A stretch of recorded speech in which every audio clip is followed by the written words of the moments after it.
I am the amazing Hob, 31 years old, and I do stunts. The reason I do stunts, the feeling that it gives you, that moment of complete, silence, I would say. Because for those few moments when you're doing the stunt, especially a high fall or like a car jump, like when you leave the edge of the roof or you leave the edge of the jump, until you hit the ground, until you hit the lander, you're completely free because it's up to the universe what the universe is going to do from that moment on. And then once you land, you're back in it. So I would say that feeling of freedom, like that feeling of just letting completely go, letting the universe decide your fate, or God, whatever you want to call it. It's pretty fun to play with. Believe it or not, most painful stunt was in Tombstone, Arizona. It was a simple stunt. The goal was to jump off of a mini trampoline, like a gymnastics trampoline, just do a flip. But the catch was there was going to be 20 pounds of propane exploding while I did the flip in the air. Running, hit the trampoline, got in the air, only got about halfway through my flip. The explosion went off and scared me. I went straight down and broke my collarbone in 3 places in the middle of the desert. Our most popular stunts were probably the nutshots because they were so relatable to people at home. They were not our favorites to film by any means. That's not even like where we wanted to go with the stunt scene at all. We really just wanted to do high falls, car jumps, full burns, like real stunt man, like what you'd see in movies.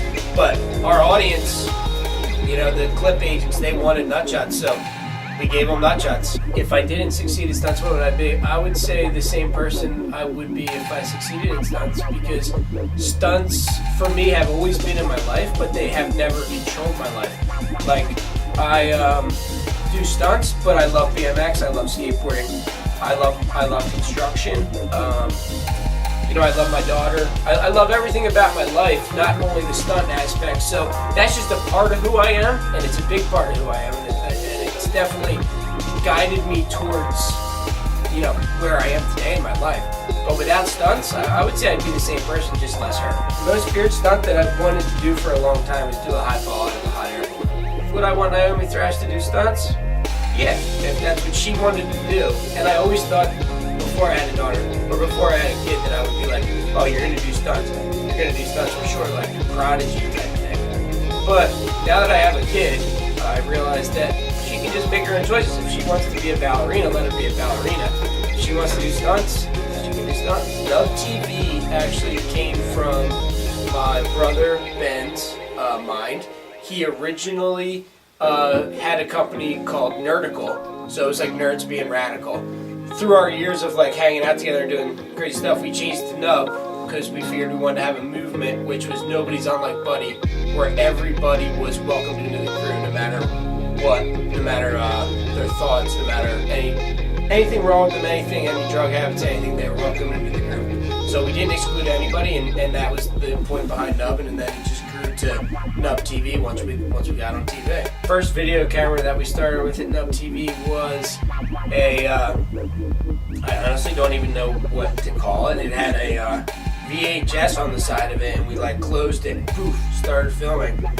And that was a crazy camera. Our standard has been like Canon Rebel DSLRs with fisheye lenses, and then the Red camera has always been another standard with us. The idea behind Halfway to Glory was that we were like halfway where we wanted to be with pushing our own limits.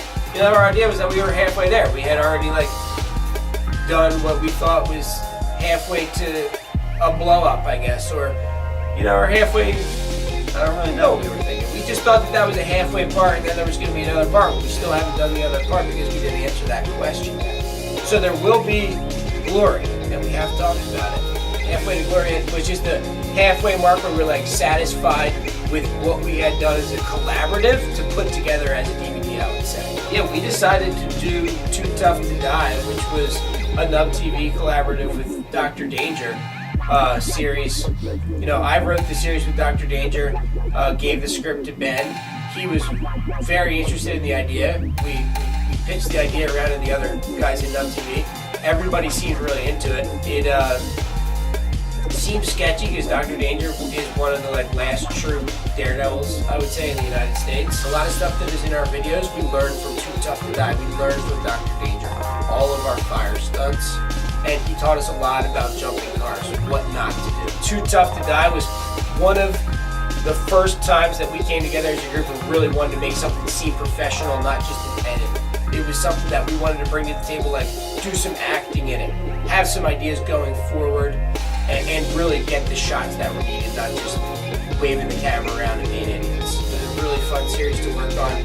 That's the series that I broke my collarbone on, and I'm really happy that I broke my collarbone, because that series, that made it so much gnarlier. For the whole time after the second day, there was 11 days there, I had a broken collarbone, and I still did stunts. I still was a part of it. And when I came home is when I got my collarbone reset. So that was just a crazy series, like from start to finish. My favorite clip from that series was the bulletproof vest clip. Like, we didn't go to Tombstone, Arizona for that clip at all. We were in Tombstone, Arizona. Some guy we ended up casting for the show, Sarge, the crazy military guy. He ended up being ex-military. We didn't know this before we got there. Like, we ended up knowing just being a nice guy. Ex-military, sniper, the whole deal. He had tons of guns, the whole deal. He knew a guy that could get us a bulletproof vest. He knew a guy, he set the whole thing up. It was like handed to us on a silver platter. Ben wanted to do it, and it just happened. When we grew up, we never had anything but video cameras and stuff to edit them. We weren't allowed to watch TV. We didn't have any internet in our house. Nothing like that. So like, we just filmed all this stuff for our own enjoyment. That's what makes it so special. We were just trying to create something for ourselves. We were trying to create movies, home movies. Like, we were doing stunts then surfing, mixing with stunts and skating. Like in high school, we started releasing all this stuff because we realized there was a market for it. Where do you see Nub TV going in the future? I wouldn't say we have a clear vision for Nub TV directly at this point. It's more of just a movement in itself, and it's not just us anymore, which is the best part about Nub TV. That's why it's hard to have a clear movement, because so many other people are involved in Nub TV. It has affected so many people's lives and inspired so many other people that, yeah, we did start it, but how can we take it as our own at this point, because so many other people are involved in it? Like, what direction is the next generation going to take Nub TV should be the real question.